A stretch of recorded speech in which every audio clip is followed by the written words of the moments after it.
এই চিহ্নটিকে পেশ বলা হয়।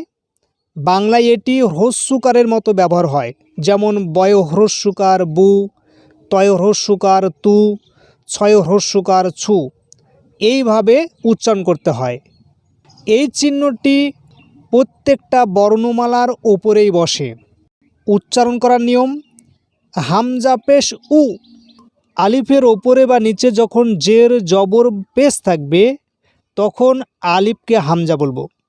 তাহলে এখন বলবো হামজা পেশ উ, বা পেশ বু, তা পেশ তু, সা পেশ সু, জিম পেশ জু, হ্যা পেশ হু, খ পেশ খু, দাল পেশ দু, জাল পেশ জু, র পেশ রু, জা পেশ জু, সিন পেশ সু, শিন পেশ সু, সদ পেশ সু, দদ পেশ দু, ত পেশ তু, জ পেশ জু, আইন পেশ উ, গইন পেশ গু, ফা পেশ ফু, কফ পেশ কু, কাপ পেশ কু, লাম পেশ লু, মিম পেশ মু, নুন পেশ নু, ওয়াও পেশ উ।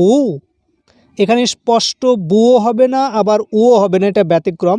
ওয়াও পেশ উ, হা পেশ হু, হামজা পেশ উ, এটা ব্যতিক্রম। হামজা পেশ হু হবে না, হামজা পেশ হবে উ। ইয়া পেশ ইউ, ইয়া পেশ ইউ, এগুলো ব্যতিক্রম।